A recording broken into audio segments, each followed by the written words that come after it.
अस्सलामुअलैकुम बिस्मिल्लाहिर्रहमानिर्रहीम। ये चीज़ें छूटने से नमाज नहीं होगी, हर मुसलमान को मालूम होना चाहिए। नमाज के अंदर कुछ चीज़ें फ़र्ज है जिनसे अगर किसी ने एक भी छोड़ दिया तो उसकी नमाज नहीं होगी, उसे दोबारा पढ़ना होगा। वो कौन सी चीज़ें हैं, जानने के लिए इस वीडियो को आखिर तक पूरा ज़रूर सुनें, क्योंकि नमाज हर मुसलमान पर फ़र्ज है। दूसरों तक भी ये ज़रूरी इल्म पहुंच पाए, इसलिए वीडियो को शेयर कर दीजिए और इसी तरह की इस्लामिक वीडियो और सुनने के लिए एक लाइक करके चैनल को सब्सक्राइब कर दें। तो चलिए वीडियो को शुरू करते हैं। दोस्तों, नमाज में 6 फ़र्ज होते हैं जिसके छूटने से नमाज नहीं होगी। नंबर 1, तकबीर तहरीमा करना। जब हम नमाज पढ़ने के लिए खड़े होते हैं और नियत करके अल्लाह अकबर कहा हाथों को उठाते हैं, उसको तकबीर तहरीमा कहते हैं। नंबर 2, क़याम करना। क़याम यानी सीधे खड़े होकर नमाज पढ़ना फ़र्ज है। नमाज फ़र्ज वित्र सुन्नत की नमाज में क़याम फ़र्ज है। बिना किसी शरई उर्जे के बगैर अगर यह नमाज बैठकर पढ़ी जाएगी तो नहीं होगी। नफिल नमाज में क़याम फ़र्ज नहीं होता है, आप बैठकर या खड़े होकर दोनों तरीके से पढ़ सकते हैं। नंबर 3, क़िरात करना।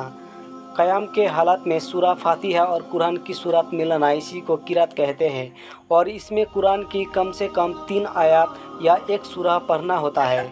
फ़र्ज नमाज की 2 रकातों में और वित्र सुन्नत व नफिल की हर रकात में फ़र्ज है। मुक्तदी यानी कि जब जमात से इमाम के पीछे नमाज पढ़ते हैं तब क़िरात किसी भी रकात में फ़र्ज नहीं है। नंबर 4, रुकू करना। रुकू में इतना नीचे झुके कि कमर और पीठ एक सीधी रेखा में आ जाए, जिस पर कोई चीज़ रखे तो नीचे ना गिरे। बहुत सारे लोग जल्दबाजी की वजह से रुकू में इतना भी टाइम नहीं देते कि पीठ और कमर सीधी हो जाए और सजदे में चले जाते हैं, ये बहुत गलत है। नंबर 5, हर रकात में 2 सजदा करना। सजदे में जाने के बाद अपनों दोनों हाथ को कानों के बराबर में रखें और कोहनियाँ खुली रहे और पूरे सुकून से सजदे की तस्बीह पढ़े। इसके साथ दोनों पाँव की उंगलियां ज़मीन पर लगी होना चाहिए। नंबर 6, कदाए आखिरा करना। नमाज की आखिरी रकात में बैठना और अत्तहियत तो पूरी सुकून के साथ पढ़े। इसके बाद दरूद इब्राहिम और दुआए मासूरा पढ़े। दोस्तों, अब हम जानेंगे कि इन चीज़ों से नमाज टूट जाती है। इन चीज़ों से नमाज टूट जाती है, हर एक मुसलमान को ज़रूर मालूम होना चाहिए। चलिए शुरू करते हैं। नमाज के अंदर बहुत सी ऐसी चीज़ें हो सकती है जिनसे नमाज टूट जाती है। यहाँ पर हम 10 चीज़ों को बता रहे हैं। नंबर 1, नमाज के अंदर बात करने से नमाज टूट जाती है। चाहे थोड़ा बोले या कम, चाहे खुशी से बोले या गम से, नमाज टूट जाती है।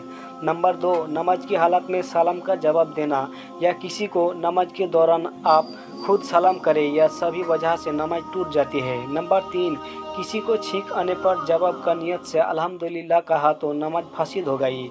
नंबर 4, खुशी की खबर सुनकर अल्हम्दुलिल्लाह कहना।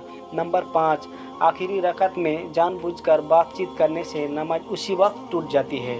नमाज पूरी होने से पहले भूलकर सलाम फेर दिया तो कोई हर्ज नहीं, और जानबूझकर सलाम फेरा तो नमाज टूट जाती है। नंबर 6, बुरी खबर सुनकर इन्ना लिल्लाहि व इन्ना इलैहि राजिऊन पढ़ना या किसी बात के जवाब में कुरान के किसी लफ्ज से किसी को जवाब देना, इन सभी बातों से नमाज टूट जाती है।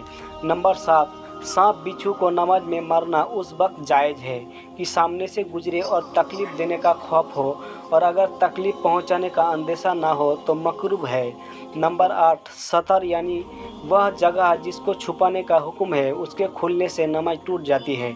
नंबर 9, दांतों के अंदर खाने की कोई चीज़ फंसी थी, उसको निगल लिया तो अगर वह चाने से कम हो तो नमाज नहीं टूटी, लेकिन मकरूह हो गई, और चाने बराबर है तो फासिद हो गई।